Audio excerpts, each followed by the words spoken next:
Pozdravljeni v neverjetno visokem številu tokrat, za katerega se moramo najbrž v največji meri zahvaliti profesorju doktorju Vojku Gorjancu, ki nas je nekako rešil modre sobe 5. nadstropja in nam prijazno dovolil, da gostujemo v tej veliki predavalnici. Daroval, bom rekla, ali pa povabil je pa tudi svoje študente in profesor dr. Marko Stabej prav tako, da danes nas je res veliko. In jaz sem skušala to nekako zelo heterogeno množico tudi vključiti ali pa upoštevati pri današnji predstavitvi. In bom zato začela mogoče en korak prej, kot običajno te prezentacije začenjamo. Bi najprej pogledali skupaj, kaj pravzaprav oblikoslovni leksikon sploh je. To je leksikon Slolex. Ne vem, najbrž ga marsikdo od vas že pozna ali pa je vsaj zanj slišal. Leksikon Slolex ni edini oblikoslovni leksikon za slovenščino. Kasneje bom pokazala, kje si lahko preberete več o tem, o različnih virih, ki so tovrstnega tipa na voljo. Ampak danes seveda predstavljamo nadgradnjo tega vira, zato se bom jaz kar precej osredotočeno ukvarjala samo s Slolexom.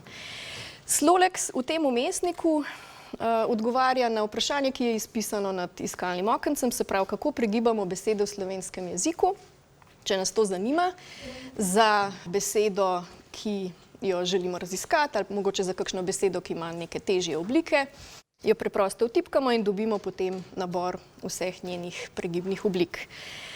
Za leksikon Slolex specifično je značilno tudi to, da vsebuje tudi variante na ravni oblik, se pravi, tako standardne kot tudi nestandardne oblike lahko najdemo v tem viru. In tukaj sem zbrala seveda primer, kjer je to tudi razvidno. Bukev, v imenovalniku seveda bukev, nestandardna različica pa bukva. In potem tudi v tožilniku bukev, bukvo. Slolex specifično vsebuje tudi tako imenovane povezane oblike, to bo kasneje tudi Jaka kazal v nadgrajeni različici. Povezane oblike so v bistvu besede iz neke iste besedne družine, besedotvorno sorodne besede. Tukaj imamo povezavo na pridevnik bukov. Specifično za Slolex je pa tudi to, da vsebuje neke podatke o rabi, o pogostosti teh oblik v referenčnem korpusu. Slolex 1.0 je bil povezan z Gigafido 1.0, Slolex 2.0, kot bo Jaka pokazal, pa je povezan že z Gigafido 2.0, se pravi sodobno različico referenčnega korpusa. Tole je referenca za vse, ki vas zanima, kako je leksikon sestavljen, kakšne so smernice za njegovo nadgradnjo. Osredotoča se seveda na prvo različico. Jaz bom pa danes pokazala tudi, kako smo prišli od Slolexa 1 do Slolexa 2.0. Se pravi, če povzamem zdaj ta prvi uvodni del, oblikoslovni leksikon je digitalna zbirka besed z naborom pregibnih oblik, opredeljenih in razvrščenih glede na kategorialne značilnosti. Se pravi, tukaj smo gledali samostalnik, tabela je bila urejena glede na število in glede na sklone. Enka vsebuje tudi neke specifične informacije, povezave na referenčni korpus, povezane oblike, podatke o variantah in tudi nekatere nestandardne oblike. In kdo so uporabniki tovrstnih virov? Lahko si predstavljate, da odrasli naravni govorci, kot smo večinoma zbrani tukaj, slej ko prej naletimo na kakšno zahtevnejšo obliko. Ne vem, jaz se spomnim s predavanj doktorja Stabeja, mislim, da je bil en primer dno v rodilniku dvojine. Smo se potem spraševali, kaj bi to bilo. Lahko vam dam par sekund, da si to vizualizirate v svojem mentalnem leksikonu.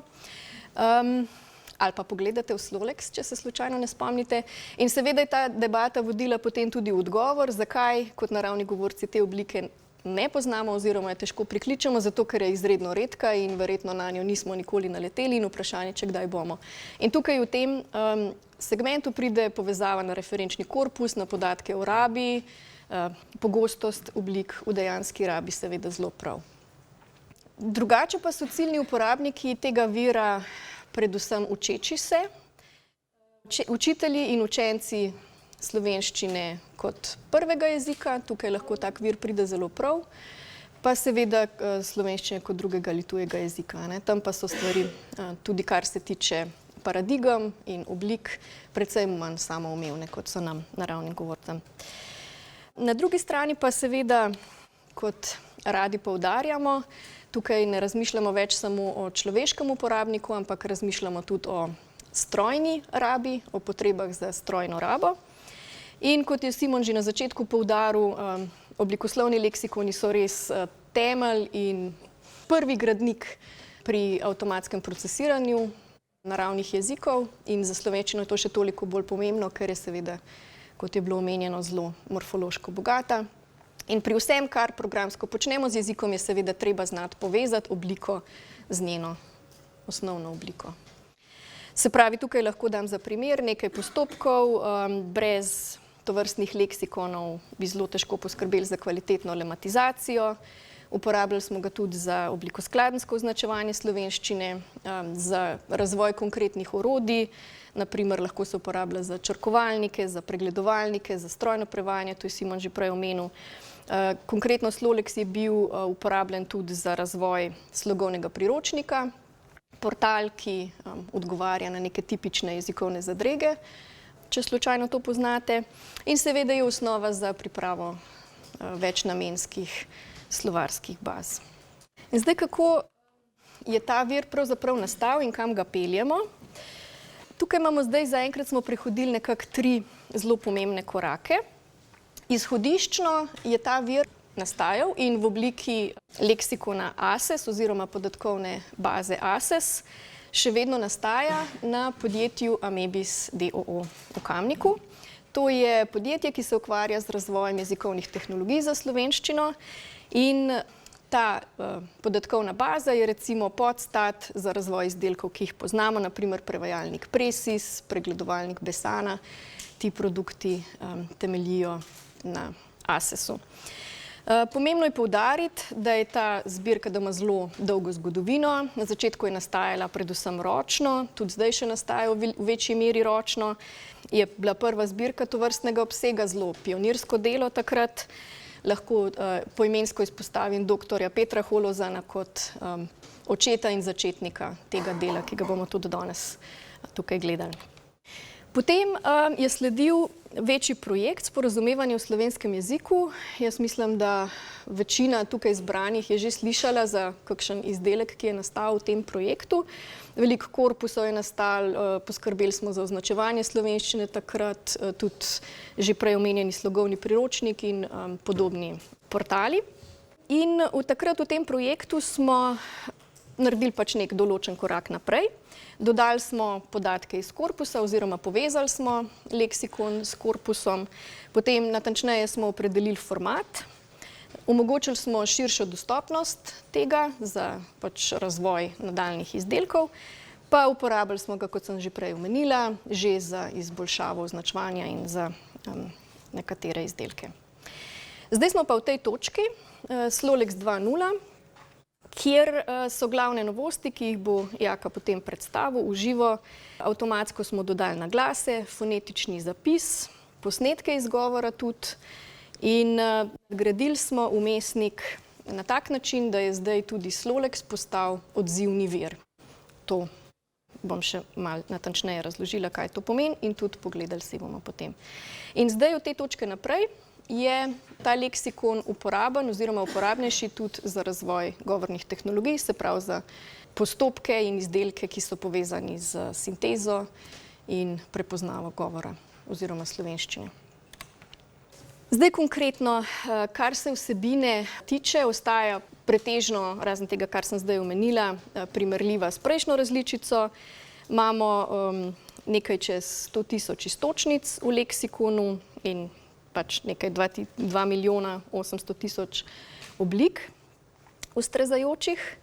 Večinoma gre za samostalnike, občnoimenske, vključeni so tudi lastnoimenski samostalniki in potem pa seveda te deleži sorazmerno padajo, pridevniki, glagoli, prislovi, števniki in seveda nekaj pa tudi teh manjših, manj zastopanih besednih vrst. Verjetno najbolj zanimivo za dvojko je, kar zdaj sledi, tale 2 slajda. Se pravi, dodajanje naglasov. Naglasi so bili v prvem koraku dodani avtomatsko. Tudi avtomatsko smo generirali zapis SAMP-a in kasneje iz SAMP-e pretvorili v zapis IPA. Velika večina tega dela je bila opravljena v sklopu magistrske naloge Luka Krsnika, ki je potekala na Fakulteti za računalništvo in informatiko pod mentorstvom doktorja Marka Robnika Šikonje. To delo smo vzeli kot izhodišče za nadgradnjo leksikona in potem z nekim, bom rekla, manjšim projektom s podporo infrastrukture clarin.si te naglase pripisali v dejansko bazo, nekaj smo jih tudi uredili, evalvirali smo jih in s pomočjo metod množičenja smo del teh naglasov tudi ročno pregledali in potrdili. Približno 24% leksikona, predvsem pa na ravni, bom rekla, neproblematičnih iztočnic in neproblematičnih oblik. Ukvarjali smo se z gradivom, ki ga je bilo zelo enostavno, zelo hitro, avtomatsko in polavtomatsko preveriti in potrditi. Zaenkrat se nismo ukvarjali z lastnoimenskim gradivom, z občnoimenskim gradivom, s premičnim naglasnim tipom in z naglasno variantnostjo. Se pravi, kdorkoli karkoli ve o naglaševanju, mu bo seveda takoj jasno, da smo se ukvarjali s stvarmi, ki so neproblematične, kakorkoli smo naleteli na kakršenkoli problem, pa ostaja za naslednji korak, kjer je predvidena natančnejša jezikoslovna analiza. Posnetki izgovorjave so bili generirani s pomočjo sistema eBralec, ki je servis, ki omogoča sintezo govora za slovenščino in sta ga razvili podjetji Alpineon in Amebis v sodelovanju z Inštitutom Jožef Štefan. Prej sem že omenila, da smo se problemom naglaševanja v tem trenutku izognili. Mesto in kvaliteta naglasa, pretvorba v IPO, sinteza izgovora, trenutno je vse na ravni avtomatskih postopkov.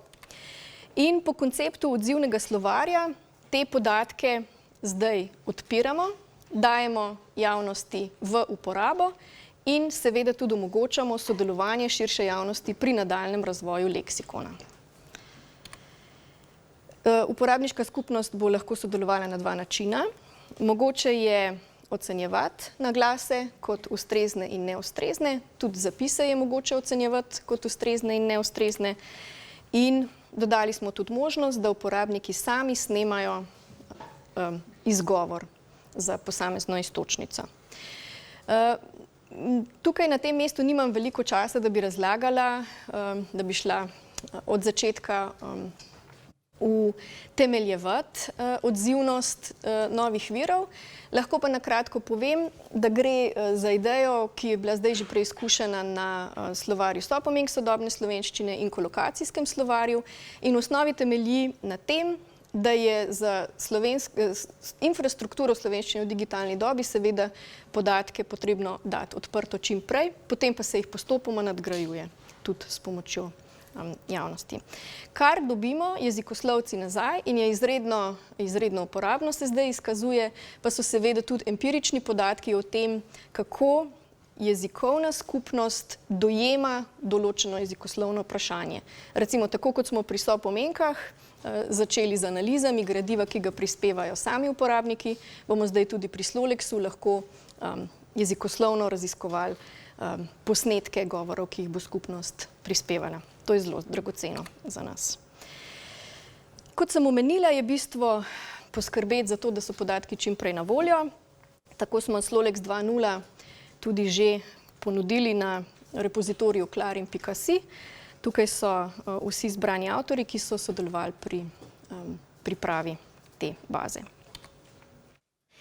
In zdaj seveda ne morem govoriti o nadaljnjem razvoju in o tem, kako bomo slej ko prej prišli do čudovitega cilja, če ne povem par besed tudi o tem, kaj sledi v naslednji iteraciji razvoja tega leksikona. Sloleks 3.0, ki bo predvidoma na voljo v naslednjem letu, recimo, to so nekako želje, ne pa tudi obljube, V načrtu je ročni pregled večje količine naglašenega gradiva, odprava sistemskih napak v zapisu, upoštevanje uporabniških glasov, potem temeljita vsebinska nadgradnja, želimo si znatno povečati leksikon, prej sem omenila, da imamo okrog 100.000 iztočnic, želimo ga vsaj 2-krat, 3-krat povečati, če ne več. In dodali bi radi predvsem osebna imena, lastna imena, osebna in zemljepisna, zato ker vemo, da imajo uporabniki s pregibanjem teh običajno največ težav. Torej bi bilo to s tem najbolj smiselno začeti. Potem pregledujemo že oblikoslovne paradigme, ki jih bomo tudi dodali v sam leksikon in pri določenih primerih bomo dodali tudi besedotvorne informacije. Vsa ta nadgradnja že poteka znotraj projekta Nova slovnica sodobne standardne slovenščine, ki se zaključi naslednje leto, aprila, maja. Poteka nov premislek o načinu vključevanja nestandardnih oblik. Tukaj si želimo nekoliko bolj enovito, celovito in dosledno pristopiti k temu vprašanju. Želimo nadgraditi format, da bo podpiral tudi večbesedne enote in želimo poskrbeti za še boljšo dostopnost podatkov pod ustrezno licenco. Na centru se zavzemamo, da bi večina stvari, ki jih počnemo, bila pod odprto licenco Share Alike. Tukaj je nekaj referenc, mogoče ne bi zdaj tega brali, ampak mislim, da bomo posredovali te prezentacijo profesorjem in lahko potem si to v miru sami pogledate. Če koga še kaj zanima, si lahko prebere, lahko nam tudi pišete z vprašanji. In v tej točki bi jaz to uvodno predstavitev zaključila in predala besedo Jaku, ki bo pokazal v živo ta čudovit razvoj.